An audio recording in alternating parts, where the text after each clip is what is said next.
নমস্কার, শুভ সন্ধ্যা।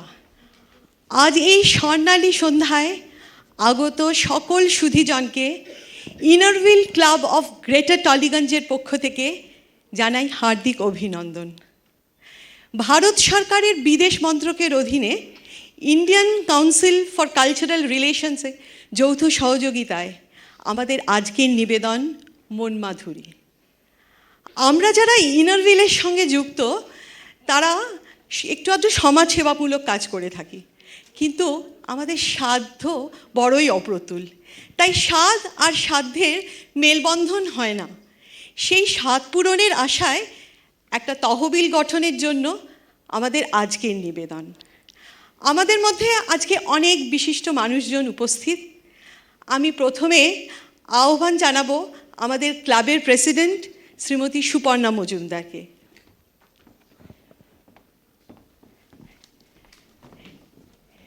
ডিস্ট্রিক্ট 329-এর district chairman Shrimati Indrani Chatterjee, তোমাকে জানাই স্বাগত। আমাদের মধ্যে আইসিসিআরের পূর্বাঞ্চলীয় প্রধান শ্রী গৌতম দে মহাশয় উপস্থিত থাকার কথা, আমি জানি না উনি উপস্থিত হয়েছেন কিনা, ওনাকেও স্বাগত। উনি হয়তো নিজের ব্যস্ততার কারণে আসতে একটু দেরি করছেন। পাস্ট অ্যাসোসিয়েশন সেক্রেটারি এবং past district chairman doctor Bhabani Dhar, ওনাকেও জানাই স্বাগত। আজ সন্ধ্যায় উপস্থিত সকল পাস্ট ডিস্ট্রিক্ট চেয়ারম্যানদের জানাই স্বাগত। আমাদের মধ্যে যে ডিস্ট্রিক্ট অফিসিয়ালস যারা তোমরা উপস্থিত আছো, তোমাদের সকলেরকেই জানাই সুস্বাগতম। আর আজকে সন্ধ্যায় আপনারা যারা আপনাদের অনেক সময় ব্যয় করে আমাদের সাথে আমাদের এই অনুষ্ঠানটাকে সাফল্যমণ্ডিত করবার জন্য এসেছেন, তাদেরকে অনেক অনেক ধন্যবাদ। প্রত্যেকটা শুভ অনুষ্ঠানের শুরুতে যেমন থাকে নান্দিমুখ, তেমনি আমরাও আজকে আমাদের এই অনুষ্ঠানটাকে শুরু করব সুগন্ধি গোলাপের পাপড়ি ছড়িয়ে। আমি অনুরোধ করব ডিস্ট্রিক্ট চেয়ারম্যান শ্রীমতী ইন্দ্রাণী চ্যাটার্জি, সমস্ত পাঁচ ডিস্ট্রিক্ট চেয়ারম্যান, ডিস্ট্রিক্ট অফিসার্সদের মঞ্চে আসার জন্য। আপনারা অনুগ্রহ করে একটু ওপরে আসবেন।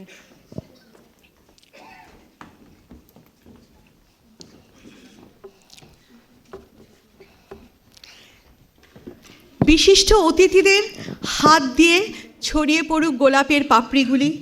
ভালোবাসা, মানবিকতা, ভ্রাতৃত্ব, সেবা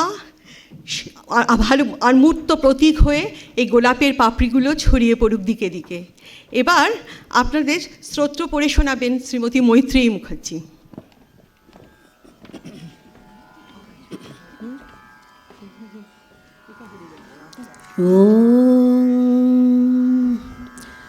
अहं रुद्रेभिर्वसुभिश्चरामः मादित्वैरुत विश्वदेवै अहं मित्रावरुणभा बिभर्महग्नि अहमश्विनोभा अहं सोममाहनसं बिभर्महं त्वष्टारमुत पुषनं भगम् अहं दधामि द्रविणं हविष्वते सुप्राप्ये जजमानय सुन्नते अहं राष्ट्री संगमनी बसूनां चिकितुषी प्रथमा अज्ञानां त्वं मा देवा व्यदधु पुरुत्रा भूरि सत्र्यं भूरियावेशयन्तीम् ॐ।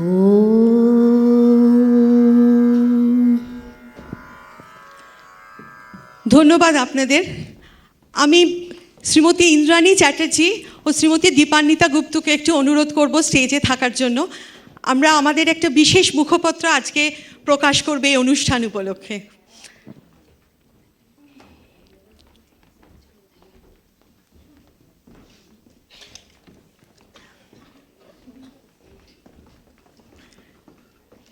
আজকের এই সন্ধ্যা উপলক্ষে আমরা একটি বিশেষ মুখপত্র প্রকাশ করতে চলেছি, যার নাম মন মাধুরী।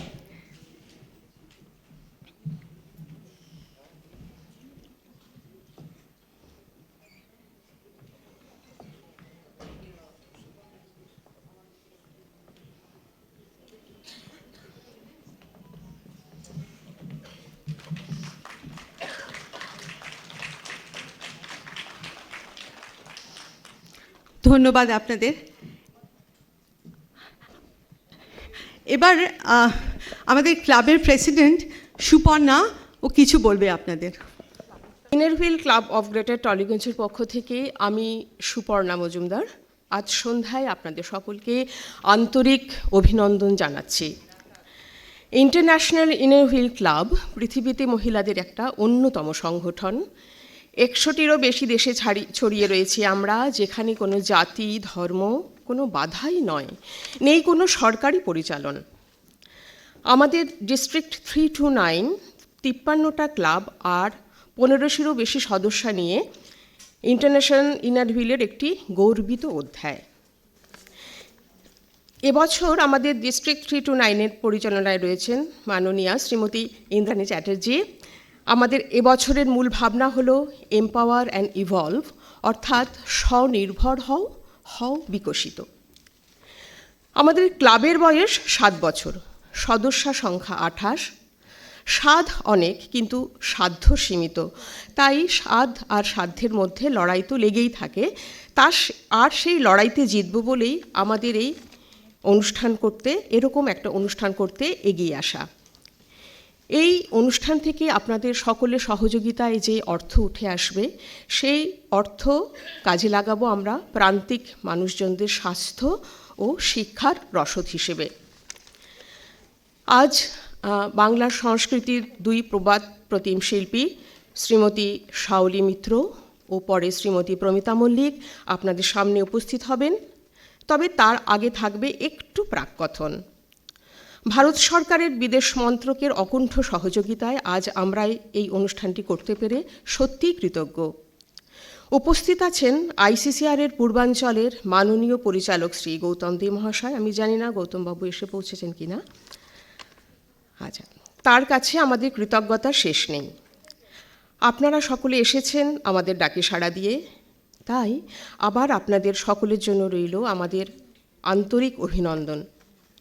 এবার আমি আমাদের ক্লাবের ইমিডিয়েট পাস্ট প্রেসিডেন্ট সোমা গাঙ্গুলির হাতে আমি ফিরিয়ে দিচ্ছি অনুষ্ঠান পরিচালনার দায়িত্ব। ধন্যবাদ সুপর্ণা। এবার আমি অনুরোধ করব ডিস্ট্রিক্ট 329-এর ডিস্ট্রিক্ট চেয়ারম্যান শ্রীমতী ইন্দ্রাণী চ্যাটার্জিকে কিছু বলবার জন্য। নমস্কার। আমি প্রথমেই ইনারভিল ক্লাব অফ গ্রেটার টালিগঞ্জের প্রেসিডেন্ট সুপর্ণা এবং ক্লাবের সদস্যদের সাধুবাদ জানাই তাদের বিভিন্ন সেবামূলক প্রচেষ্টার জন্যে।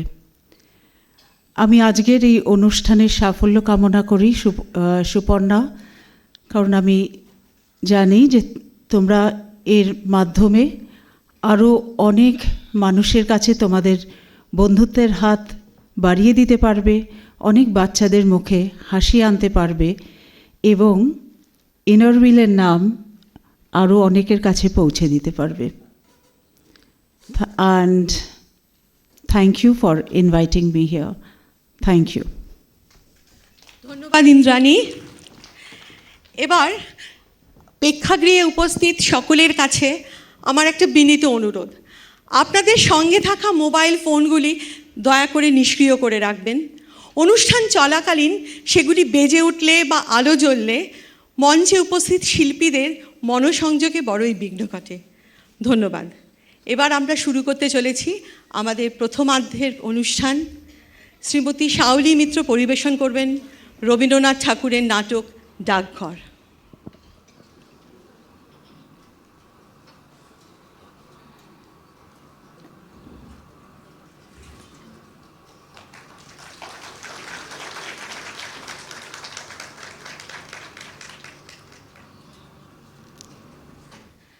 শাওলি মিত্র নামটাই যথেষ্ট।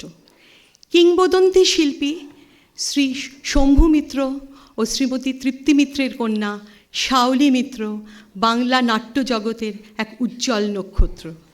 উনি আমাদের উপহার দিয়েছেন অনুপম অভিনয়, নিরুপম প্রযোজনা, মনোময় সাহিত্য কীর্তি। আজ আমাদের ডাকে সাড়া দিয়ে অসুস্থ শরীরে এসেছেন আমাদের এই নিবেদন করতে। তার একক নিবেদন রবীন্দ্রনাথ ঠাকুরের অনন্য নাটক ডাকঘর। তাকে উত্তরীয় দিয়ে সম্মান জ্ঞাপন করবেন আমাদের ক্লাবের প্রেসিডেন্ট শ্রীমতী সুপর্ণা মজুমদার।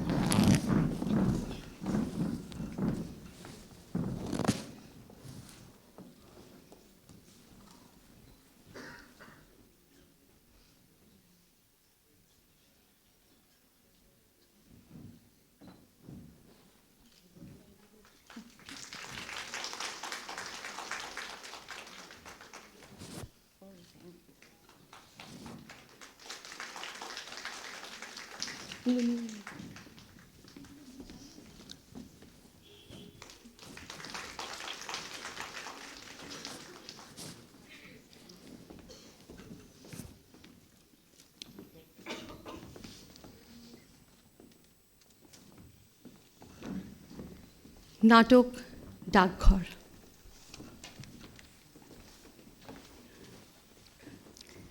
শুরু করি। সমাগত সকল দর্শককে আমার পক্ষ থেকে এই নতুন বছরের শুভকামনা, বিনীত নমস্কার জানাই। উদ্যোক্তাদের অসংখ্য ধন্যবাদ এইরকম একটা অনুষ্ঠানের আয়োজন করবার জন্য। আসলে ডাকঘর নাটকটি আমার কাছে একটু বিশেষ। এর সঙ্গে আমার আবাল্য সম্পর্ক কি না, মানে খুব ছোটোবেলায় আমি ডাকঘরে অমল করেছিলাম, সেটা হয়তো এখন অনেকেই জানেন না। আমার তার সঙ্গে বারবার দেখা হওয়া, চেনাশোনা, এবং তাই জন্যে তার সঙ্গে তৈরি হয়ে উঠেছে নানা অনুভব, নানান স্তর। নাটকটির কথায় যাবার পূর্বে দু একটি তথ্য স্মরণ করতে চাই। এক হলো, দ্বিতীয় বিশ্বযুদ্ধের সেই ভয়ঙ্কর সময়ে জার্মানি যখন হিটলারের অত্যাচারে জর্জরিত, সেই সময় সেই দেশেই বেতারে অভিনীত হয়েছিল ডাকঘর। আরেকটি সংবাদ হলো, জিউইশদের ক্যাম্পে খুব ছোট ছোট ছেলেমেয়েরা অভিনয় করেছিল ডাকঘর। তাদের যখন গ্যাস চেম্বারে নিয়ে যাওয়া স্থির হয়েছে, অভিনয় করেছিল তারা, তারপর হেঁটে গিয়েছিল সেই মৃত্যু গহ্বরে প্রবেশ করতে। আর সম্প্রতি শুনেছি ওই একই সময় যখন পৃথিবী জুড়ে হলোকস্টের অন্ধকার, তখন নৃশংস সম্রাট তোজোর জাপানে অভিনীত হয়েছিল ডাকঘর। এই সমস্ত তথ্যগুলো হয়তো আপনাদের বেশিরভাগেরই জানা, তবু এটা একটু স্মরণ করতে ইচ্ছে করলো পাঠের পূর্বে। নাটকটার কথায় ফিরি। নাটককার তার অন্য অনেক নাটকের মতোই এ নাটকেও নির্দেশনা বিশেষ দেননি। সংলাপ পড়েই আবিষ্কার করতে হয় এর সম্ভাব্য মঞ্চ পরিকল্পনা, পোশাক পরিচ্ছদ, সময় কি সকাল, দুপুর, সন্ধে বা রাত, এসবেরই আভাস আছে ওই সংলাপেই। তাই বোধহয় এত আকর্ষণ করে ডাকঘর। প্রত্যেকবারই থাকে আবিষ্কারের উত্তেজনা। তো এ নাটকের অমল এক অনাথ এবং অসুস্থ বালক, গৃহবন্দী তাই, অথচ সে বেরিয়ে পড়তে চায় খোলা আকাশের নিচে, পাহাড় পার হয়ে চলে যেতে চায় অজানা কোনো দেশে। ক্রমশ তার মনে হয় কোনো এক রাজা আছেন, রাজার ডাকঘর করা হয়ে তাঁর মানে দেশে দেশে পৌঁছে দেওয়াটাই তার কাজ। অমল, অমল মানে অমলিন এক সত্তা। আমাদের প্রত্যেকের মধ্যেই বোধহয় সেই সত্তা বাস করে, কিন্তু চতুর্দিকের পঙ্কিলতার মাঝে হারিয়ে যায়, মনেই থাকে না যে সে আছে। চারদিকের প্রলোভনের হাতছানি, নিয়ত ঘটে চলা হিংসাত্মক ঘটনা আমাদের বিমূঢ় করে, আর তখন একমাত্র বাঁচবার উপায় আমাদের সেই অমলিন সত্তাকে জাগ্রত করা। তাতেই হয়তো ফিরে আসতে পারে সামাজিক সুস্থতা। রোম্যান্টিক শোনাচ্ছে না? অথচ আমাদের মতো সাধারণ মানুষের অন্য কী উপায় আছে প্রতিরোধ করবার? অমলের কাহিনী আমাদের নিয়ে যায় সেই গহন প্রদেশে, যেখানে ডুব দিয়ে আমরা নিজেদের শুদ্ধ করে তুলতে পারি। এ নাটক গদ্য লিরিক, কিন্তু এর মধ্যেই আমরা স্পর্শ করতে পারি এক কাহিনীকে যা সত্যের মতো পবিত্র। তাই ডাকঘর। প্রথম দৃশ্য শুরু হচ্ছে। অনুমান করা যায় নাটকটি শুরু হচ্ছে মাধব দত্তর বাড়ির ঘরে। কথোপকথন থেকে বোধ হয় যে ওই অমল ছেলেটিকে পরীক্ষা করে কবিরাজ অন্দর থেকে এইমাত্র এই ঘরটিতে এসেছেন। ঘরে হয়তো চৌকি পাতা আছে, সেখানে বসেছেন। চৌকির ওপর পাটি পাতা থাকে যেরকম গ্রামগঞ্জে। কবিরাজ মশাইকে বলছে মাধব দত্ত যে বড় মুশকিলে পড়ে গেছি কবিরাজ মশাই, যখনও ছিল না তখন ছিলই না, কোনো ভাবনাই ছিল না, এখনও কোথা থেকে এসে আমার ঘর জুড়ে বসলো, চলে গেলে আমার এ ঘর যেন আর ঘরেই থাকবে না।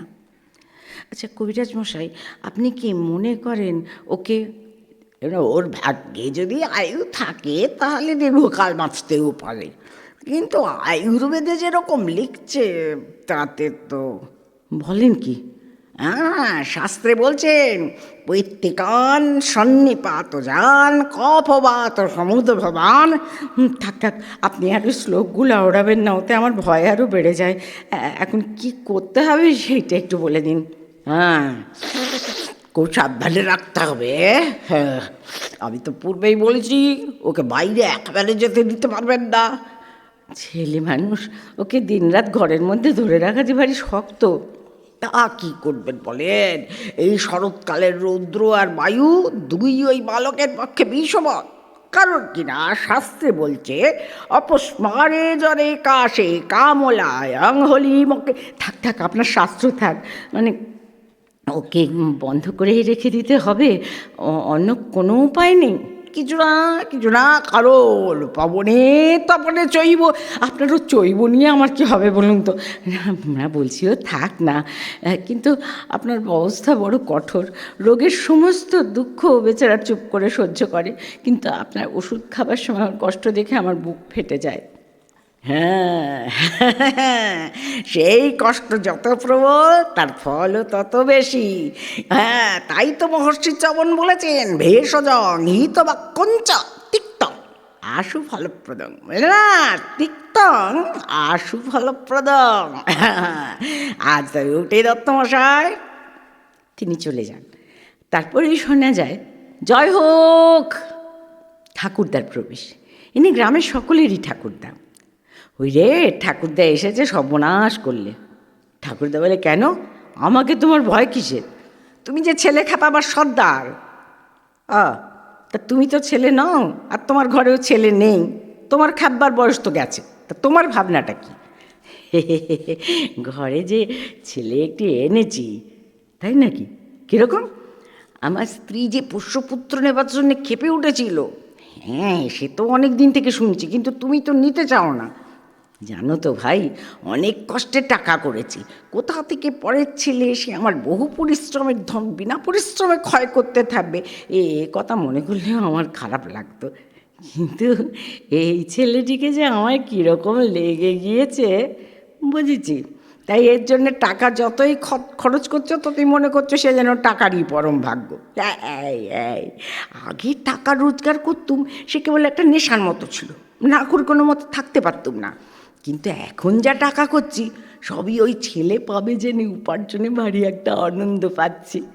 তো বেশ বেশ, ছেলেটিকে কোথায় পেলে বলো দেখি? আমার স্ত্রীর গ্রাম সম্পর্কে ভাইপো। ছোটবেলা থেকে বেচারার মা নেই, আবার সেদিন তার বাপও মারা গেছে।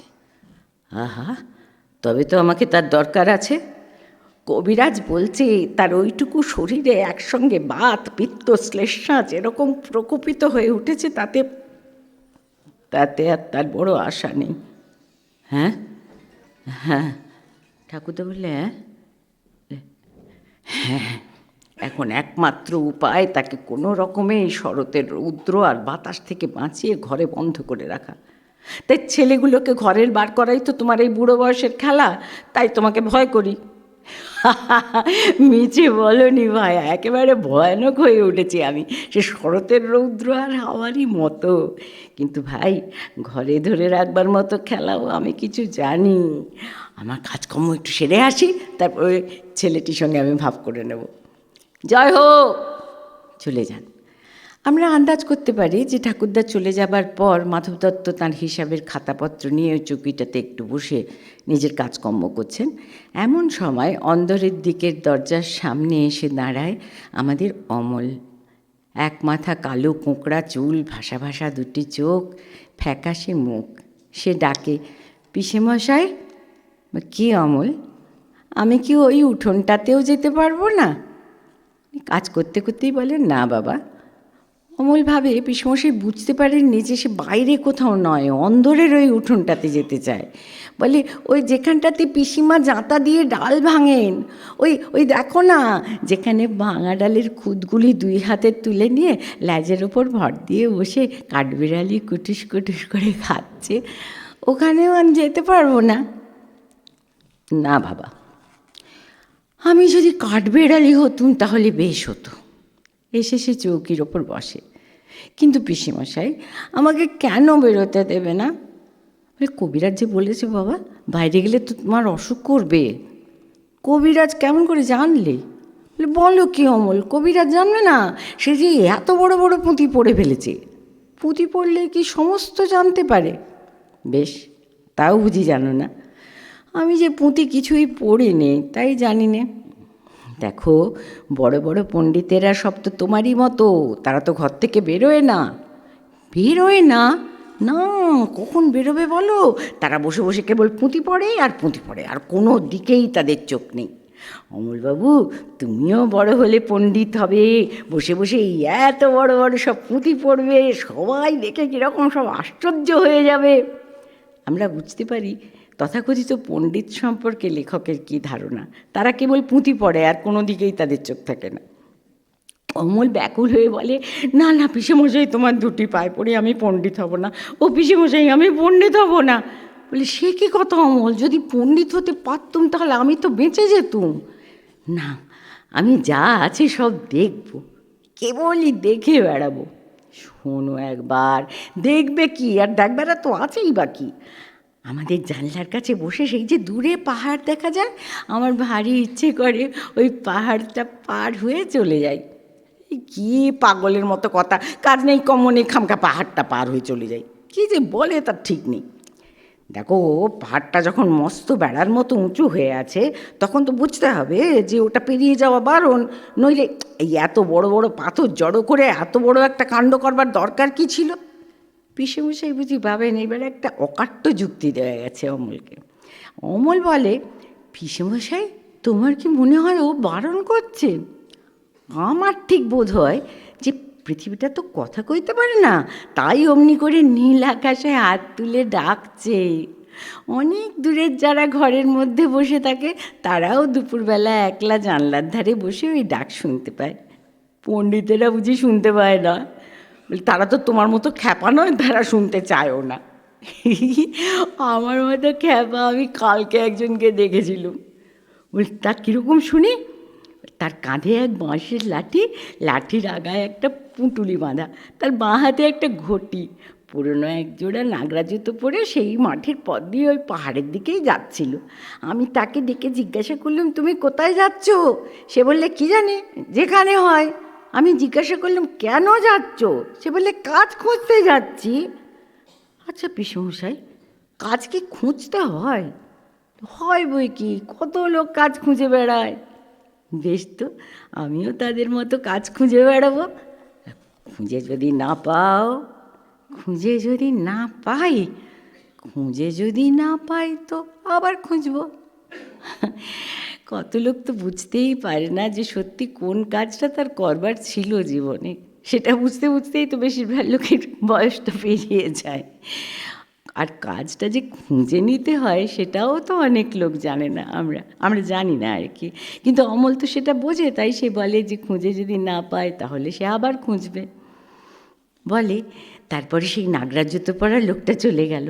আমি দরজার কাছে দাঁড়িয়ে দাঁড়িয়ে দেখতে লাগলাম, সেই যেখানে ডুমুর গাছের তলা দিয়ে ঝর্ণা বয়ে যাচ্ছে, সেইখানে সে লাঠি নামিয়ে রেখে ঝর্ণার জলে আস্তে আস্তে পা ধুয়ে নিলে, তারপরে পুঁটুলি খুলে ছাতু বের করে জল দিয়ে মেখে নিয়ে খেতে লাগলো। খাওয়া হয়ে গেলে আবার পুঁটুলি বেঁধে ঘাড়ে করে নিলে, তারপর পায়ের কাপড় গুটিয়ে নিয়ে সেই ঝর্ণা ভেতর নেমে কেমন জল কেটে কেটে পার হয়ে চলে গেল। আমি পিসিমাকে বলে রেখেছি ওই ঝর্ণার ধারে গিয়ে আমিও একদিন ছাতু খাবো। মাধবদা তো হয়তো হিসেবের সরঞ্জাম গোছাচ্ছিলেন, তো তাই গোছাতে গোছাতেই বলেন, তা পিসিমা কি বললে? পিসিমা বললেন, তুমি ভালো হও, তারপরে তোমাকে ওই ঝর্ণার ধারে নিয়ে গিয়ে ছাতু খাইয়ে আনবো। কবে আমি ভালো হব? আর তো দেরি নেই বাবা, দেরি নেই। ভালো হলেই কিন্তু আমি চলে যাব। কোথায় যাবে? কত বাঁকা বাঁকা ঝর্ণার জলে আমি পা ডুবিয়ে ডুবিয়ে পার হতে হতে চলে যাব। দুপুরবেলায় সবাই যখন ঘরে দরজা বন্ধ করে শুয়ে আছে, তখন আমি কোথায়, কত দূরে, কেবলই কাজ খুঁজে খুঁজে বেড়াতে বেড়াতে চলে যাব। আচ্ছা বেশ, আগে তো তুমি ভালো হও, তারপরে যেন আমাকে পণ্ডিত হতে বলো না পিসেমশাই। মানে আচ্ছা বেশ, কিন্তু অমন করে যে সে বিদেশি লোককে ডেকে ডেকে তুমি কথা বলো না। বিদেশি লোক আমার ভারী ভালো লাগে। ভালো লাগে যদি তোমাকে ধরে নিয়ে যেত, তাহলে তো সে বেশ হতো। কিন্তু আমাকে তো কেউ ধরে নিয়ে যায় না, সবাই কেবল বসিয়ে রেখে দেয়। মাধব দত্তর এত কষ্ট হয় যে তাড়াতাড়ি বলে ওঠেন, আমার কাজ আছে বাবা, আমি চললুম। যেতে পারেন না, আবার ফিরে আসেন। ফিরে অমলের মাথায় হাত রেখে বলেন, কিন্তু বাবা দেখো, বাইরে যেন বেরিয়ে যেও না। যাব না, কিন্তু পিসেমশাই রাস্তার ধারের এই ঘরটিতে আমি বসে থাকবো। আর না বলতে পারেন না তিনি, গলার মধ্যে কান্না বুঝি দলা পাকিয়ে ওঠে, দ্রুত বেরিয়ে যান। আর অমল ওই রাস্তার ধারের ঘরটির দরজা ধরে দাঁড়ায়। প্রথম দৃশ্যের শেষ এইখানে। এবার দ্বিতীয় দৃশ্য। আমরা অনুমান করি অমল জানালার ধারে সতৃষ্ণ নয়নে বসে, আর এদিকে ওদিকে হয়তো উঠোনের বেড়া আছে, কিছু গাছগাছালি আছে, তার ফাঁক দিয়ে একটা সাঁকো দেখা যাচ্ছে, আর দূর থেকে দইওয়ালার হাঁক ক্রমশ এগিয়ে আসছে। দই দই, ভালো দই, দই দই, ভালো দই। দইওয়ালা, দইওয়ালা, ও দইওয়ালা, ডাকছো কেন? দই কিনবে? সাঁকো বেয়ে নেমে আসেন। কেমন করে কিনবো, আমার তো পয়সা নেই। আরে কেমন ছেলে তুমি, কিনবে না তো আমার বেলা বইয়ে দাও কেন? না, আমি যদি তোমার সঙ্গে চলে যেতে পারতুম তো যেতুম। মানে আমি তোমাকে অমনি অমনি ডাকিনি, এই নিতান্ত জরুরি কথাটা আমার তোমাকে বলার ছিল। দইওয়ালা অবাক হয়ে বলে, আমার সঙ্গে? হ্যাঁ, তুমি যে কত দূর থেকে হাঁকতে হাঁকতে চলে যাচ্ছ শুনে আমার মন কেমন করছে। দইয়ের বাঁকটা নামায়। বাবা তুমি এখানে বসে কি করছো? কবিরাজ আমাকে বেরোতে বারণ করেছে, তাই আমি সারাদিন এখানেই বসে থাকি। আহা বাছা, তোমার কি হয়েছে? আমি জানি না, আমি তো কিচ্ছু পড়িনি, তাই আমি জানি না আমার কি হয়েছে। দইওয়ালা, তুমি কোথা থেকে আসছো? আমি আমাদের গ্রাম থেকে আসছি। তোমাদের গ্রাম? অনেক দূরে তোমাদের গ্রাম? আমাদের গ্রাম সেই পাঁচমুড়ো পাহাড়ের তলায়, ওই শামলি নদী, সেই শামলি নদীর ধারে। পাঁচমুড়া পাহাড়, শামলি নদী, কি জানি, হয়তো তোমাদের গ্রাম দেখেছি, কবে সে আমার মনে পড়ে না। তুমি দেখেছো? পাহাড়তলায় কোনো দিন গিয়েছিলে নাকি? না না, কোনো দিন যাইনি, কিন্তু আমার মনে হয় যেন আমি দেখেছি। সে কল্পনা করতে থাকে, অনেক পুরনো কালের খুব বড় বড় গাছের তলায় তোমাদের গ্রাম, একটি লাল রঙের রাস্তার ধারে। না, ঠিক ঠিক বলেছ বাবা, সেখানে পাহাড়ের গায়ে সব গরু চড়ে বেড়াচ্ছে। অমলের কল্পনা যুক্তি খোঁজে, দইওয়ালার গ্রামে তো গরু চড়বেই।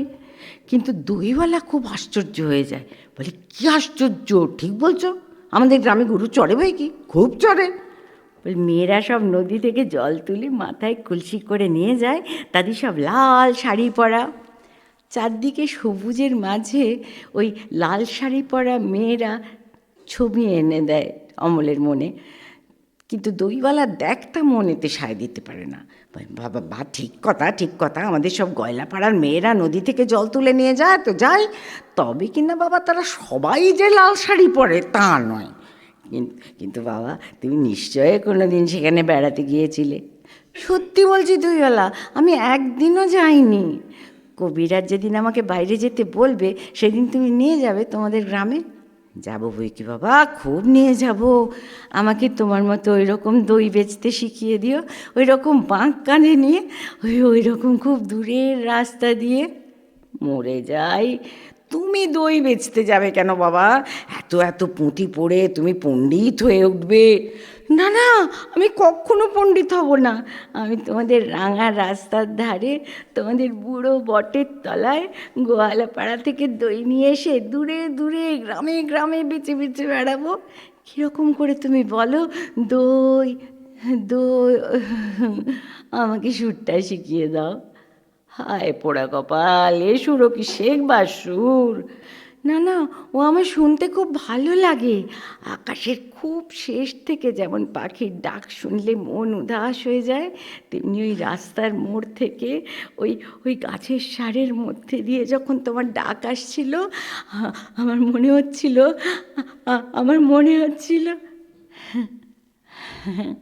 কি জানি কি মনে হচ্ছিল। দইওয়ালার ভেতরটা কেমন মথিত হতে থাকে। সে এক ভাঁড় দই বার করে বলে, বাবা এই এক ভাঁড় দই তুমি খাও। অমল সসংকোচে বলে, না না, আমার তো পয়সা নেই। না না না না না, পয়সার কথা বলো না বাবা, পয়সার কথা বলো না। তুমি আমার দই একটু খেলে আমি কত খুশি হব। না বাবা। অমল নেয় দইটা। তোমার কি অনেক দেরি হয়ে গেল? কিচ্ছু দেরি হয়নি বাবা, আমার কোনো লোকসান হয়নি। দই বেচতে যে কত সুখ সে আমি তোমার কাছে শিখে নিলাম বাবা। তার কাজেরও যে এমন মূল্য আছে এই কথা তো সে আগে কখনো বোঝেনি। চোখে তার জল এসে যায়। মুখটা মুছে পাকটা তুলে নিয়ে জল ভরা ভাঙা গলায় হাঁকে, দই দই, ভালো দই, দই দই, ভালো দই, দই দই, ভালো দই। সেই পাঁচমোড়া পাহাড়ের তলায় সামলি নদীর ধারে গয়লাদের বাড়ির দই। তারা ভোরের বেলায় গাছের তলায় গরু দাঁড় করিয়ে দুধ দই, সন্ধেবেলায় মেয়েরা দই পাতে, সেই দই। আরে রাস্তায় প্রহরী পায়চারি করে বেড়াচ্ছে। প্রহরী, ও প্রহরী, একটিবার শুনে যাও না প্রহরী। প্রহরী ঢুকে ছেলেটিকে দেখে ভারী মজা পায়।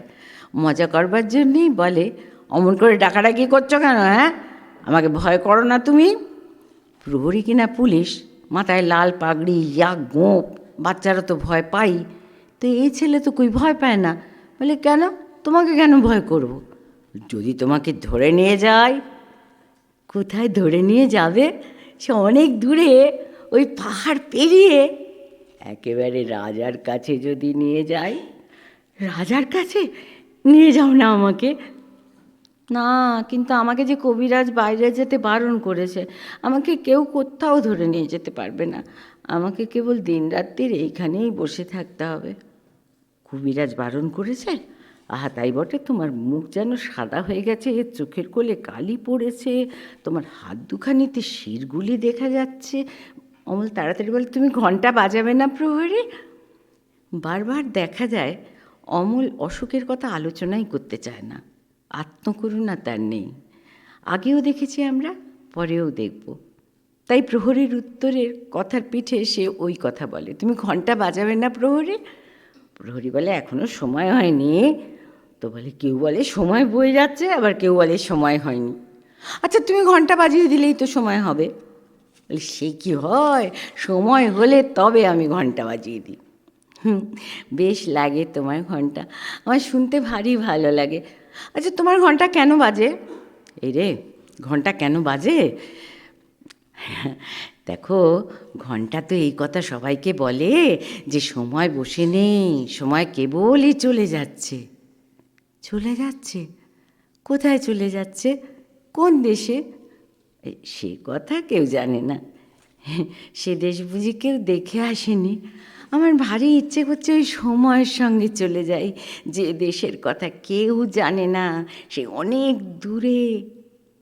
সে দেশে সবাইকেই যেতে হবে বাবা, আমাকেও যেতে হবে।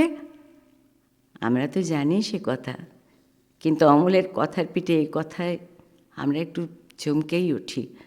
বিশেষত অমল যখন উত্তরে বলে আমাকেও যেতে হবে, প্রহরী খেয়াল করে না, বলে হ্যাঁ হবে, বই কি হবে হবে। কিন্তু কবিরাজ যে আমাকে বাইরে যেতে বারণ করেছে, যে কোন দিন কবিরাজই হয়তো স্বয়ং হাতে ধরে নিয়ে যাবেন। না না, তুমি তাকে জানো না, সে কেবলই ধরে রেখে দেয়। তার চেয়ে ভালো কবিরাজ যিনি আছেন তিনি এসে ছেড়ে দিয়ে যান। আমার সেই ভালো কবিরাজ কবে আসবেন? আমার যে আর বসে থাকতে ভালো লাগছে না। এতক্ষণে প্রহরীর সম্বিত ফেরে। সে লজ্জিত হয়ে বলে, অমন কথা বলতে নেই বাবা। না, আমি তো বসেই আছি, কিন্তু তোমার এই ঘন্টা বাজে আর আমার মন কেমন করে। আচ্ছা প্রহরী, ওই যে রাস্তার ওপারের বড় বাড়িতে নিশেন উড়িয়ে দিয়েছে, আর ওখানে সব লোকজন কেবলই আসছে যাচ্ছে, ওখানে কি হয়েছে? ওখানে নতুন ডাকঘর বসেছে। ডাকঘর? কার ডাকঘর? ডাকঘর আর কার হবে? রাজার ডাকঘর। এ ছেলেটি ভারী মজার তো। রাজার ডাকঘরে রাজার কাছ থেকে সব চিঠি আসে? আসে বই কি, দেখো একদিন তোমার নামেও চিঠি আসবে। আমার নামেও চিঠি আসবে? ধুৎ, আমি তো ছেলে মানুষ। ছেলে মানুষকে রাজা এতটুকুটুকু ছোট্ট ছোট্ট চিঠি লেখেন। বেশ হবে, আমি কবে চিঠি পাব? আচ্ছা, আমাকেও যে তিনি চিঠি লিখবেন তুমি কেমন করে জানলে? প্রহরী একটা জুৎসই উত্তর খোঁজে। বা তা নইলে তিনি ঠিক তোমার এই খোলা জানলাটার সামনেই অত বড় একটা সোনালি রঙের নিশেন উড়িয়ে ডাকঘর খুলতে যাবেন কেন? অমলকে খুশি করবার জন্যেই এ কথা বলে প্রহরী, কিন্তু এই সামান্য কথা যে কোথায় গিয়ে দাঁড়াবে এ সময় তো তারা কেউই এটা কল্পনা করেনি। অমল প্রশ্ন করে, আচ্ছা রাজার কাছ থেকে আমার চিঠি এলে আমার কে এনে দেবে? রাজার যে অনেক ডাকঘর করা আছে, দেখো নি বুকে গোল গোল সোনার তকমা পরে তারা ঘুরে বেড়ায়। ঘুরে বেড়ায়? কোথায় তারা ঘোরে? কেন? ঘরে ঘরে, দেশে দেশে। ঘরে ঘরে, দেশে দেশে? বড় হলে আমি রাজার ডাকঘর করা হব। হ্যাঁ, ডাকঘর করা সে ভারী মস্ত কাজ। রোদ নেই, বৃষ্টি নেই, গরিব নেই, বড় মানুষ নেই, সকলের ঘরে ঘরে চিঠি বিলি করে বেড়ানো, সে খুব জবর কাজ। তুমি হাসছো কেন? আমার ওই কাজটাই সকলের চেয়ে ভালো লাগছে। ও তাই বুঝি? না না, তোমার কাজও খুব ভালো। দুপুরবেলায় যখন রোদ্দুর ঝাঁ ঝাঁ করে তখন ঘন্টা বাজে ঢং ঢং ঢং। আবার এক একদিন রাত্রে হঠাৎ বিছানায় জেগে উঠে দেখি ঘরের প্রদীপ নিভে গেছে, বাইরের কোন অন্ধকারের ভেতর দিয়ে ঘন্টা বাজছে ঢং ঢং ঢং। প্রহরীও কেমন মগ্ন হয়ে গিয়েছিল। হঠাৎ কি দেখে সে চমকে বলে, ওই যে মোড়ল আসছে, আমি এবার পালাই। ও যদি দেখতে পায় তোমার সঙ্গে গল্প করছি তাহলেই মুশকিল বাঁধাবে। কই মোড়ল কই? ওই যে অনেক দূরে, মাথায় একটা মস্ত গোলপাতার ছাতি। ওকে বুঝি রাজা মোড়ল করে দিয়েছে? আরে না, ও আপনি মোড়লই করে।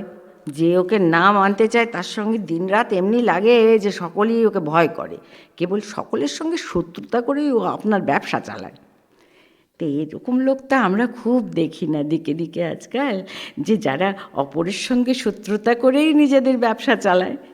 মোড়লও সেই রকমই লোক, তাদের কেউ মোড়ল করে দেয় না, তারা আপনিই মোড়ল হয়ে যায়। তো প্রহরী বলে, আমি আজকে যাই, কাল সকালে এসে তোমাকে সমস্ত শহরের খবর শুনিয়ে দিয়ে যাব। রাজার কাছ থেকে রোজ একটা করে চিঠি যদি পাই তো বেশ হয়। এই জানলার কাছেই বসে বসে পড়ি। কিন্তু কী হবে, আমি তো পড়তেই পারিনি। কে পড়ে দেবে? পিসিমা। পিসিমা তো রামায়ণ পড়ে, পিসিমা কি আর রাজার লেখা পড়তে পারে? কেউ যদি পড়তে না পারে আমি জমিয়ে রেখে দেবো, আমি বড় হলে পড়ব। কিন্তু ডাকঘর করা যদি আমাকে না চেনে, সে ব্যস্ত হয়ে এদিক ওদিক তাকায়। মোড়লকে দেখতে পেয়ে বলে, মোড়ল মশাই, ও মোড়ল মশাই, একটা কথা শুনে যাও। কে রে রাস্তার মধ্যে ডাকাডাকি করে? কোথাকার বান্ধব এটা? তুমি তো মোড়ল মশাই, তোমাকে তো সবাই মানে। হ্যাঁ মানে বই কি, খুব মানে। রাজার ডাকঘর করা তোমার কথা শোনে, না শুনে তার প্রাণ বাঁচে, বাস রে, সাধ্য কি? তুমি একটু রাখর করাকে বলে দেবে আমারই নাম অমল, আমি এই জানলার কাছটাতে বসে থাকি। কেন বলো দেখি? আমার নামে যদি চিঠি আসে। তোমার নামে চিঠি? তোমাকে কি চিঠি লিখবে? রাজা যদি চিঠি লেখে তাহলে। হ্যাঁ হ্যাঁ, এই ছেলেটা তো কম নয়। হ্যাঁ, রাজা তোমাকে চিঠি লিখবে? হ্যাঁ, তা লিখবে বই কি, লিখবে বই কি? তুমি তো তার পরম বন্ধু। কদিন তোমার সঙ্গে দেখা না হয়ে রাজা শুকিয়ে যাচ্ছে, আমি খবর পেয়েছি। আর বেশি দেরি নেই, চিঠি হয়তো আজই আসে কি কালই আসে। মোড়ল মশাই, তুমি অমন করে কথা করছো কেন? তুমি কি আমার ওপর রাগ করেছো? বাস রে, তোমার উপর রাগ করবো এত সাহস আমার? হ্যাঁ, রাজার সঙ্গে তোমার চিঠি চলে।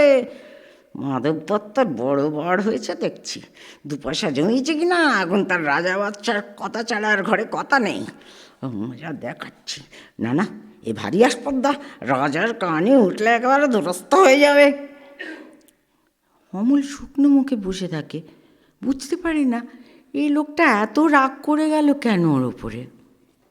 এমন সময় তার বিপরীত দিক থেকে অমলের প্রায় সমবয়সী একটি মেয়ে ফুলের সাজে নিয়ে দূরের শাড়ি পরে ঢোকে। তাকে দেখে অমল ভারী খুশি হয়। কে তুমি মল ঝমঝম করতে করতে চলেছ? একটু দাঁড়াও না ভাই। মেয়েটি বলে, আমার কি দাঁড়াবার জো আছে? বেলা বয়ে যায় যে। তোমার দাঁড়াতে ইচ্ছে করছে না? আমারও এখানে আর বসে থাকতে ইচ্ছে করে না। এবারে মেয়েটি ভালো করে তাকায় অমলের দিকে। তোমাকে দেখে আমার মনে হচ্ছে যেন তুমি সকালবেলাকার তারা। তোমার কি হয়েছে বলো তো? আমি জানি না কি হয়েছে, কবিরাজ আমাকে বেরোতে বারণ করেছে। মেয়েটি অমনি পাকা বুড়ির মতো বলে ওঠে, আহা তবে বেরিও না, কবিরাজের কথা মেনে চলতে হয়, দুরন্তপনা করতে নেই, তাহলে লোকে দুষ্টু বলবে। ও, বাইরের দিকে তাকিয়ে তোমার মন ছটফট করছে না? আমি বরঞ্চ তোমার জানলাটা বন্ধ করে দিই। না না না, বন্ধ করো না, এখানে আমার আর সব বন্ধ, কেবল এইটুকু খোলা। তুমি কে বলো না? আমি তো তোমাকে চিনি নে। না, আমি সুধা, যেন সেটাই যথেষ্ট পরিচয়। অমল বুঝতে পারে না। সুধা? সুধা অবাক হয়ে বলে, জানো না আমি এখানকার মালিনীর মেয়ে। অমল কিনা নতুন এসেছে এ গ্রামে, তাই সে জানে না। বলে, তুমি কি করো? সাজি ভরে ফুল তুলে নিয়ে এসে মালা গাঁথি, এখন ফুল তুলতে চলেছি। সে পা ঝমঝমিয়ে 2 পা যায়। ও বলে, ফুল তুলতে চলেছ? তাই তোমার পা দুটি এমন খুশি হয়ে উঠেছে, যতই চলেছ মল বাজছে ঝম ঝম ঝম। সুধা ভারী খুশি হয়ে মল বাজিয়ে বলে, ঝম ঝম ঝম। দুজনে খুব হাসে। তারপর ও অমল বলে, আমি যদি তোমার সঙ্গে চলে যেতে পারতুম, তাহলে উঁচু ডালে যেখানে দেখা যায় না সেইখান থেকে আমি তোমাকে ফুল পেড়ে দিতুম। ইস, তাই বই কি, ফুলের খবর আমার চেয়ে তুমি নাকি বেশি জানো। জানি, আমি খুব জানি। আমি 7 ভাই চম্পার খবর জানি। আমার মনে হয় আমাকে যদি সবাই ছেড়ে দেয় তাহলে আমি চলে যেতে পারি খুব ঘন বনের মধ্যে, যেখানে রাস্তা খুঁজে পাওয়া যায় না, সরু ডালের সব আগায় যেখানে মনুয়া পাখি বসে বসে দোলা খায়, আমি সেইখানে চাপা হয়ে ফুটতে পারি। তুমি আমার পারুল দিদি হবে। সুধা গালে হাত দিয়ে বলে, কি বুদ্ধি তোমার! পারুল দিদি আমি কি করে হব? আমি তো সুধা, আমি শশী মালিনীর মেয়ে। আমাকে রোজ এত এত মালা গাঁথতে হয় জানো। আমি যদি তোমার মতো এখানে বসে থাকতে পারতুম তাহলে কেমন মজা হতো। হ্যাঁ, তাহলে সমস্ত দিন কি করতে? বলে, কেন আমার বেনে বউ পুতুল আছে, তার বিয়ে দিতুম। আমার পুষি মেনি আছে, তাকে। যাই, বেলা বয়ে যাচ্ছে, দেরি হলে ফুল আর থাকবে না। আমার সঙ্গে আরেকটু গল্প করো না, আমার ভালো লাগছে খুব। আচ্ছা বেশ, তুমি দুষ্টুমি করো না, লক্ষ্মী ছেলে হয়ে এইখানে স্থির হয়ে বসে থাকো, আমি ফুল তুলে ফেরবার পথে তোমার সঙ্গে গল্প করে যাব। যেতে যায়। শোনো শোনো, আমাকে একটি ফুল দিয়ে যাবে। ফুল অমনি কেমন করে দেব? দাম দিতে হবে যে। দাম? আচ্ছা, আমি যখন বড় হব তখন তোমাকে দাম দেব। আমি কাজ খুঁজতে চলে যাব ওই ঝর্ণা পার হয়ে, তখন তোমাকে দাম দিয়ে যাব। রবীন্দ্রনাথের লেখায় এটা খুব পাওয়া যায়। কোনো জিনিস যদি কেউ চায়, তার দামটা তার নিজেকেই দিতে হয়। আপাত অর্থেও এই ভাবনাটা কেমন সমাজ থেকে মুছে যাচ্ছে না? শিশুরা ভাবে তাদের বায়না আছে, বায়না করার অধিকার আছে। সে যে কোনো স্তরের মানুষই হোক না কেন, গরিব বড়লোক, কোনো ভেদ নেই এখানে। আর বড়রা খানিকটা ঘুষ দেবার মতো করেই তাদের বায়না মেটান। অথচ এই বোধটা থাকা তো খুব জরুরি। অমল দইওয়ালাকে বলেছিল, আমার তো পয়সা নেই, পিসেমশাইয়ের কাছে চাইবার কথা তো সে ভাবেনি। আর এই ক্ষেত্রে তো আরও বড় মূল্য দেবার আভাস পাই। অমল তাই ভেবে বলে, আমি যখন বড় হব তখন তোমাকে দাম দেব, আমি কাজ খুঁজতে চলে যাব ঝর্ণা পার হয়ে, তখন দাম দিয়ে যাব। সুধাও খুব সহজেই মেনে নেয় সেটা, বলে আচ্ছা বেশ, তুমি তাহলে ফুল তুলে আসবে? আসবো আসবে আসবো আসবো আসবো, আমাকে ভুলে যাবে না, আমার নাম অমল, মনে থাকবে তোমার? না না, ভুলবো না, দেখো ঠিক মনে থাকবে। মল ঝমঝমিয়ে সাঁকো পার হয়ে মিলিয়ে যায় সুধা। অমল বুঝি একটু ক্লান্ত হয়ে পড়েছে এতক্ষণে। এমন সময় হৈ হৈ করে ছেলের দলের প্রবেশ। অমল তাদের ডাকে, ভাই তোমরা সব কোথায় চলেছো ভাই, একবার একটুখানি এইখানে দাঁড়াও না, আমরা খেলতে চলেছি, তুমিও বেরিয়ে এসো না, খেলবে চলো। কবিরাজ আমাকে বেরিয়ে যেতে মানা করেছে। কবিরাজ? কবিরাজের মানা তুমি শোনো বুঝি? এই দেখ কবিরাজের মানা শোনে। এই চল ভাই চল, আমাদের দেরি হয়ে যাচ্ছে। না না ভাই, তোমরা আমার এই জানলার সামনে রাস্তায় দাঁড়িয়ে একটু খেলা করো। এখানে কি নিয়ে খেলবো? অমল নিজের সমস্ত খেলনা ওদের দিয়ে দেয়। ওরা অবাক হয়ে বলে, এই সব তুমি আমাদের দিয়ে দিলে, তোমার কষ্ট হচ্ছে না? না, কিচ্ছু কষ্ট হচ্ছে না, সব তোমাদের দিলুম। খালি রোজ সকালে তোমরা এই খেলনাগুলো নিয়ে আমার জানলার সামনে খানিকক্ষণ ধরে খেলো। ওটা বেশ ভাই, আমরা রোজ এখানে খেলে যাব। এরা খেলতে শুরু করে। হঠাৎ একজন লক্ষ্য করে, বলে, কিন্তু ভাই তুমি যে ঘুমিয়ে পড়ছো। ও ভাই! হ্যাঁ হ্যাঁ, আমার ভারী ঘুম পেয়ে আসছে, জানি না কেন আমার থেকে থেকে এত ঘুম পায়। অনেকক্ষণ বসে আছি তো, আর বসে থাকতে পারছি না, আমার পিঠ ব্যথা করছে। এখন যে সবে 1 প্রহর বেলা, এখনই তোমার ঘুম পায় কেন? ওই শোনো, 1 প্রহরের ঘন্টা বাজছে। হ্যাঁ, আমাকে ঘুমোতে যেতে ডাকছে। তবে আমরা এখন যাই, আবার কাল সকালে আসবো। এরা খেলনা গুছোতে থাকে। আর অমল বলে, যাবার আগে তোমাদের একটা কথা আমি জিজ্ঞাসা করি, তোমরা তো বাইরে থাকো, তোমরা ওই রাজার ডাকঘরে ডাক হরকরাদের চেনো? হ্যাঁ চিনি বই কি, খুব চিনি। কে তারা? নাম কি? একজন আছে বাদল হরকরা, একজন আছে শরৎ, আরও কত আছে। তা রাজার হরকরা তো এরাই, শরৎ, বর্ষা, বসন্ত। ও বলে, আচ্ছা আমার নামে যদি চিঠি আসে, তারা কি আমাকে চিনতে পারবে? কেন পারবে না, চিঠিতে তোমার নাম লেখা থাকলেই তারা তোমাকে ঠিক চিনে নেবে। কাল সকালে যখন আসবে তাদের একজনকে ডেকে এনে আমাকে চিনিয়ে দিও না। আচ্ছা আচ্ছা দেব। ছেলের দল হৈ হৈ করে চলে যায় মাঠে খেলা করতে। আর অমল এক বুক আকাঙ্ক্ষা নিয়ে জানালার কাঠে মাথা রেখে ঘুমিয়ে পড়তে থাকে। দ্বিতীয় দৃশ্যের এইখানেই শেষ।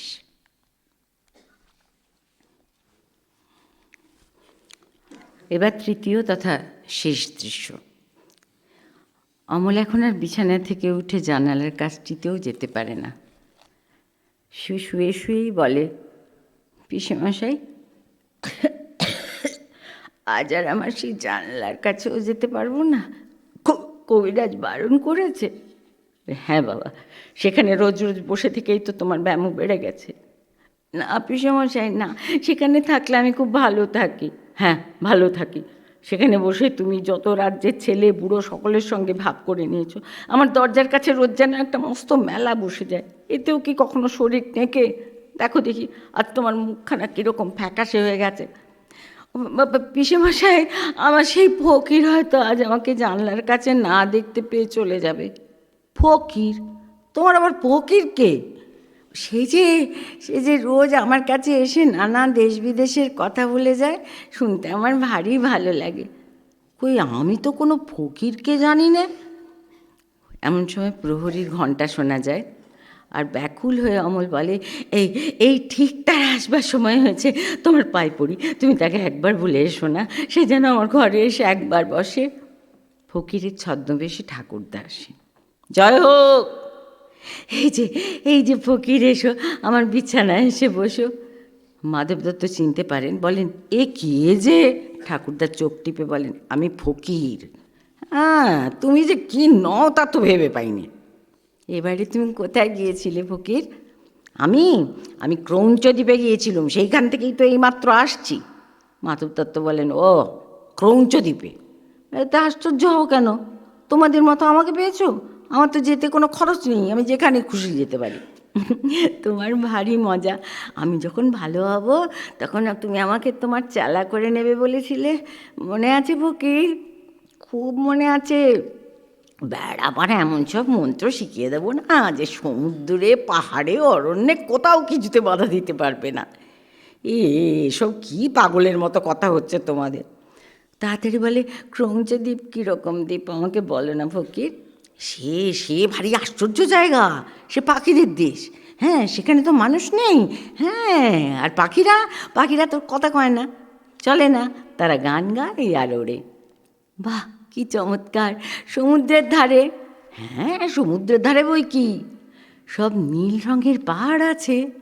অমল নিজেই কল্পনা করতে থাকে, আর সেই কল্পনাকে রঙিন করে দিতে ঠাকুরদা বলেন, হ্যাঁ, নীল পাহাড়েই তো তাদের বাসা। সন্ধ্যের সময় সেই পাহাড়ের ওপর সূর্যাস্তের আলো এসে পড়ে, আর ঝাঁকে ঝাঁকে সবুজ রঙের পাখি তাদের বাসায় ফিরে আসতে থাকে। তখন সেই আকাশের রঙে, পাখির রঙে, পাহাড়ের রঙে সে এক কাণ্ড হয়ে ওঠে। পাহাড়ে ঝর্ণা আছে, বিলক্ষণ। ঝর্ণা না থাকলে কি চলে?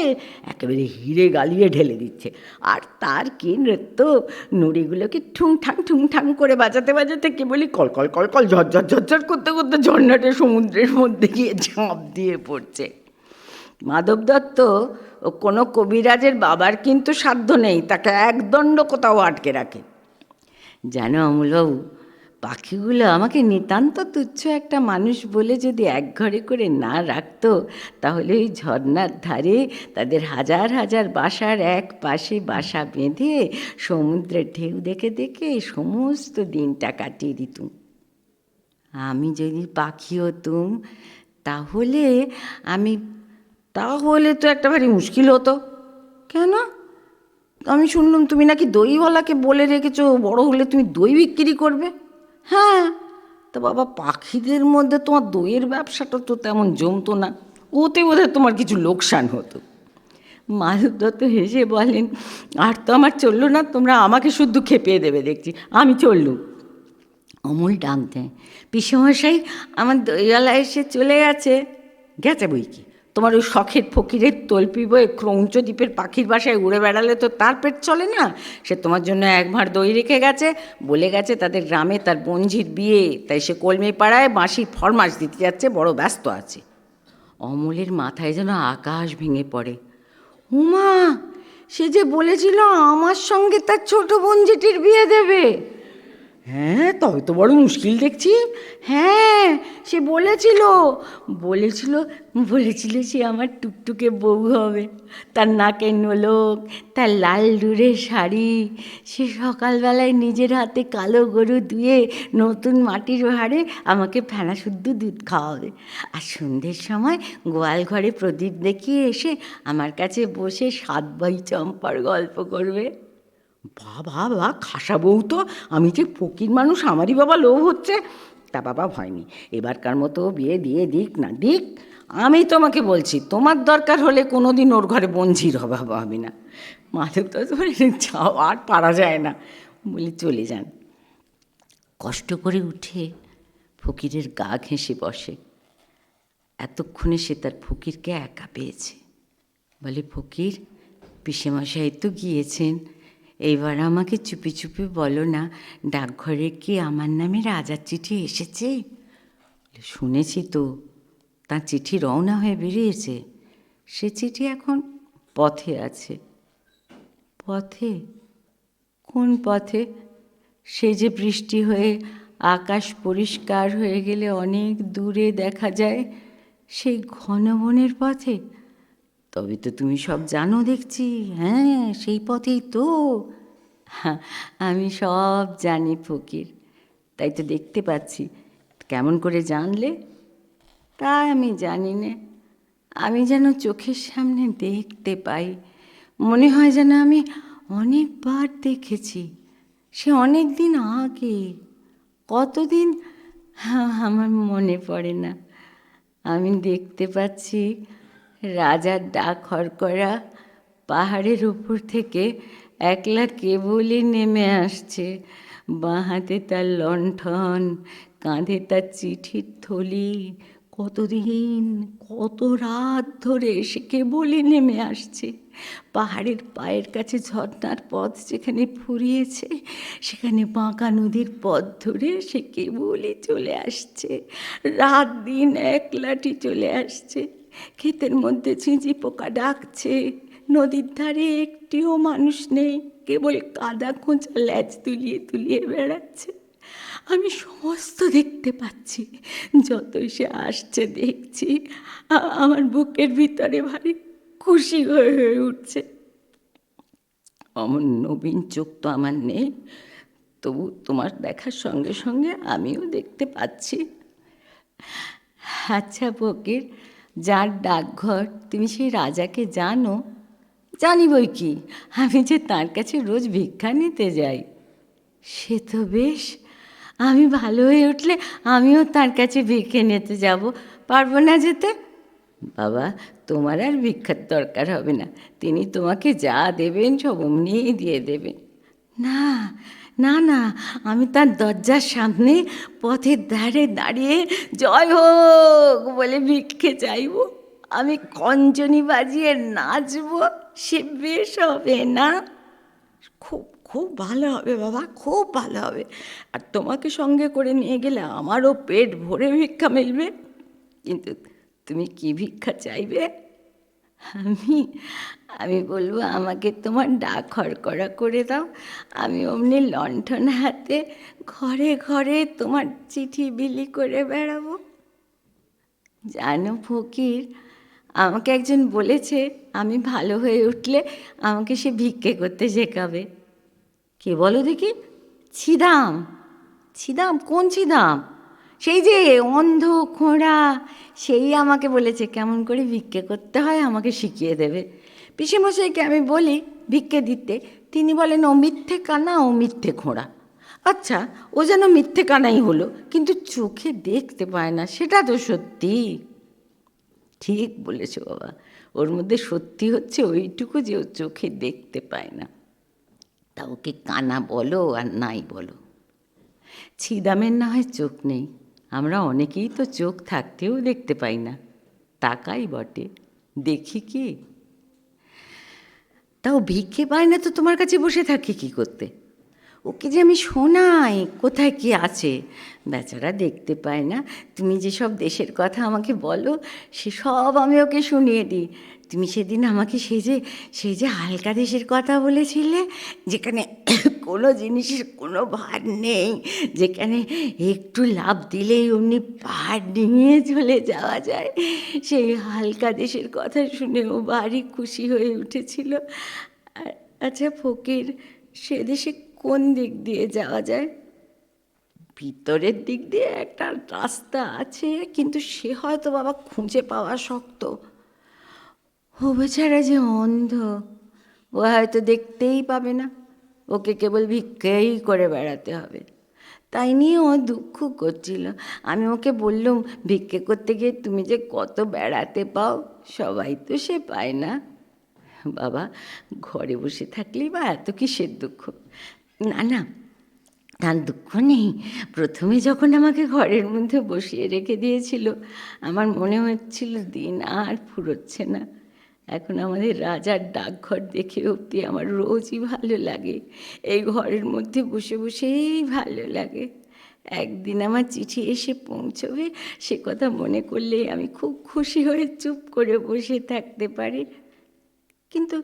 কিন্তু রাজার চিঠিতে কি লেখা থাকবে তা তো আমি জানি না।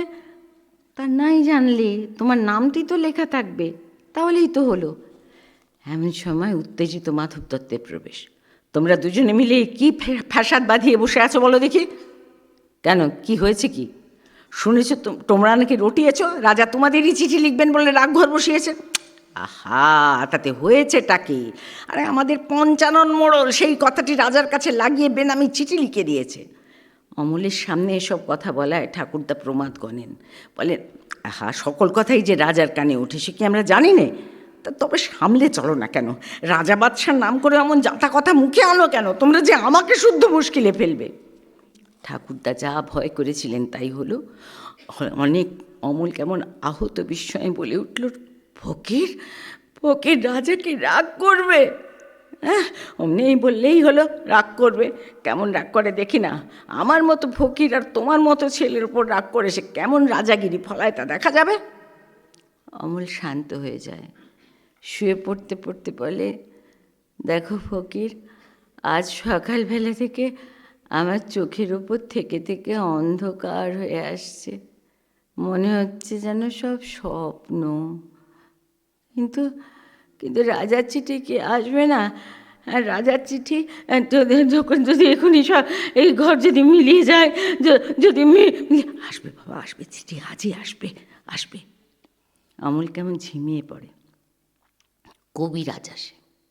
কি আজ কেমন ঠেকছে? কবিরাজ মশাই, আজ খুব ভালো বোধ হচ্ছে, মনে হচ্ছে যেন সব বেদনা চলে গেছে। কবিরাজ মাধব দত্তকে একান্তে ডেকে নিয়ে বলেন, ওই হাসিটি তো ভালো ঠেকছে না, বোধ হচ্ছে আর ধরে রাখা যাবে না। সে কি, আমি তো নিষেধ করে গিয়েছিলাম, কিন্তু বোধ হচ্ছে বাইরের হাওয়া লেগেছে। এই দেখো না, আমি তো দেখে এলুম হঠাৎ আজ কীরকম একটা হাওয়া দিয়েছে। তোমাদের সদর দরজার ভেতর দিয়ে একদম হু করে হাওয়া বলছে। ওটা একেবারেই ভালো নয়। ও দরজাটা বেশ ভালো করে তালা চাবি বন্ধ করে দাও, না হয় দিন 2-3 তোমাদের এখানে লোক আনাগোনা বন্ধই থাক না। যদি কেউ এসে পড়ে, খিড়কি দরজা আছে, ওই যে জানলা দিয়ে সূর্যাস্তের আভাটা আসছে, ওটা বন্ধ করে দাও। ওতে রোগীকে বড় জাগিয়ে রেখে দেয়। ঘরের দরজা জানলা সব বন্ধ হয়ে যায়। চোখ বুজে রয়েছে অমল, বোধহয় ঘুমোচ্ছে।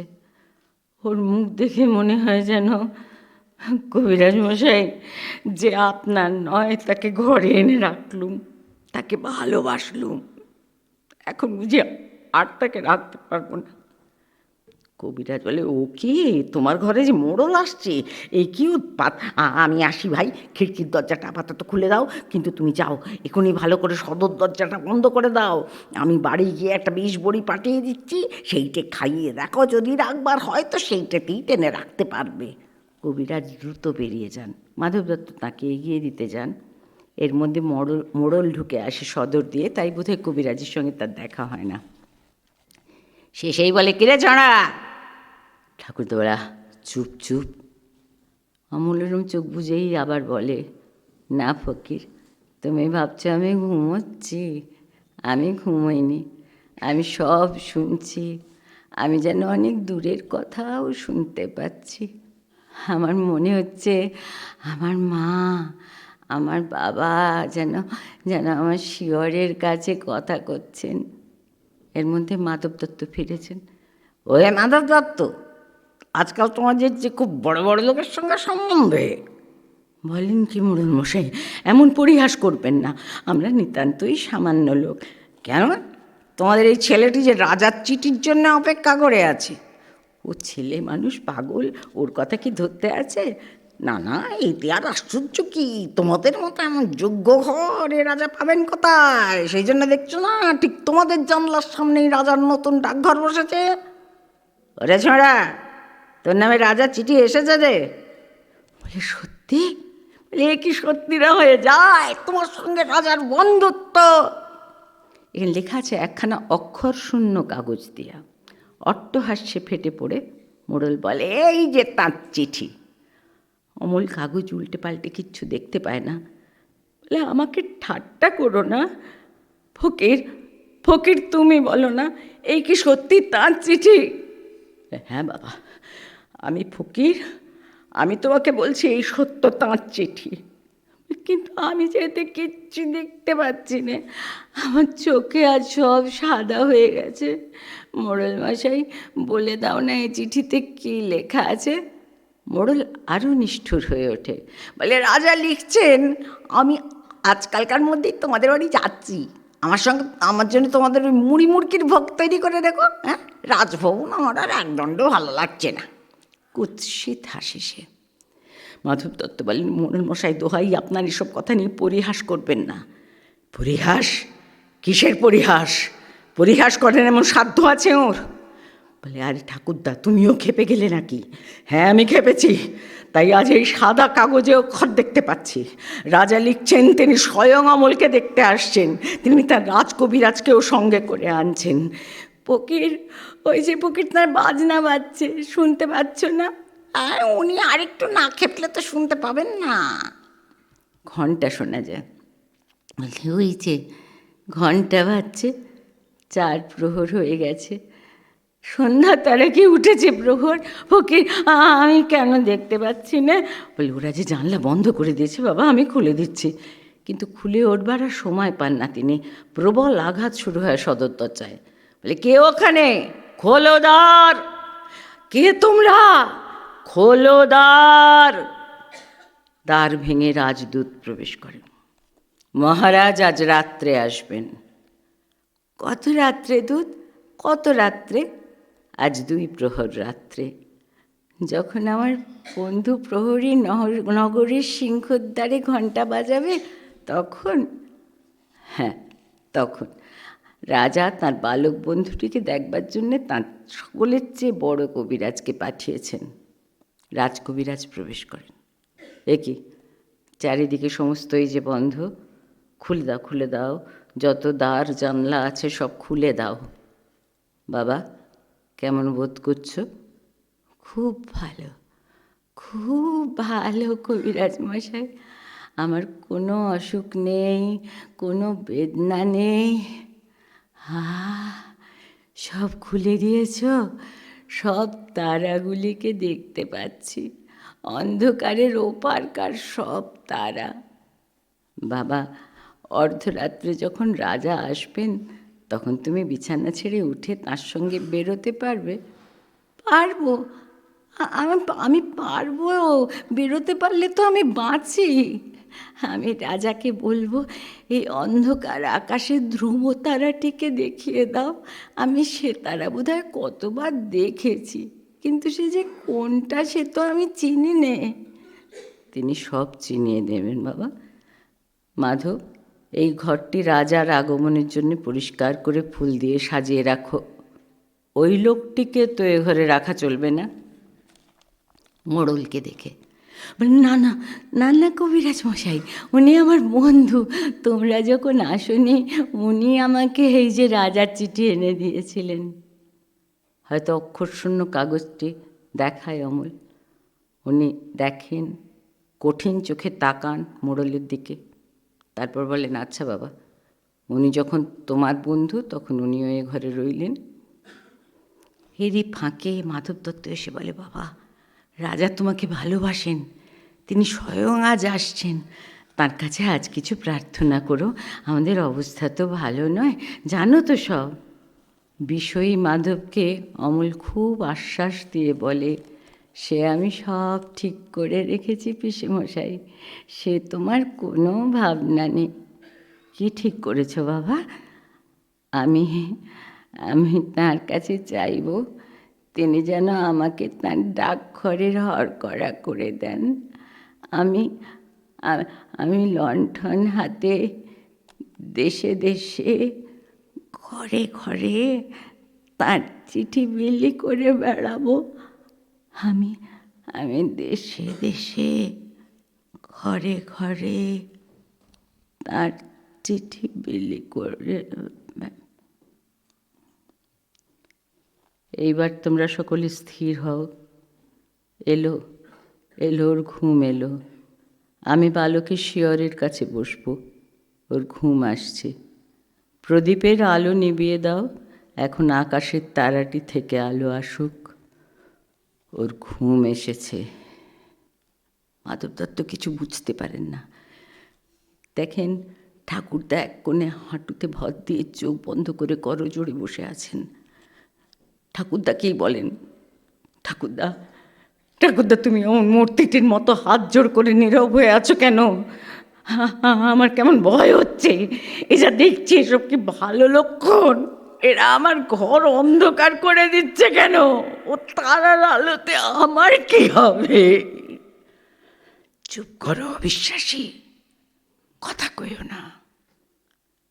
সমস্ত মঞ্চ নিস্তব্ধ। সেই নিস্তব্ধতার মধ্যে থেকে সুধার স্বর ভেসে আসে, অমল, অমল, অমল। অমল? ও ঘুমিয়ে পড়েছে। আমি যে ওর জন্যে ফুল এনেছি, ওর হাতে কি দিতে পারবো না? দাও, দাও তোমার ফুল। কোথায় দেয় সুধা ফুল? অনুমান করি অমলের হাতের কাছে, মাথার কাছে ফুল ছড়িয়ে দিচ্ছে সুধা। তারপর জিজ্ঞাসা করছে, ও কখন জাগবে? এখনই, যখন রাজা এসে ওকে ডাকবেন, তখন তোমরা ওকে একটি কথা কানে কানে বলে দেবে। কি বলবো বলো? বলো যে সুধা তোমাকে ভোলেনি। সুধা, সুধা তোমাকে ভোলেনি। অমল, অমলিন যে, তাকে সুধা ভোলে না। সুধা, অমৃত, তাকে ভোলে না।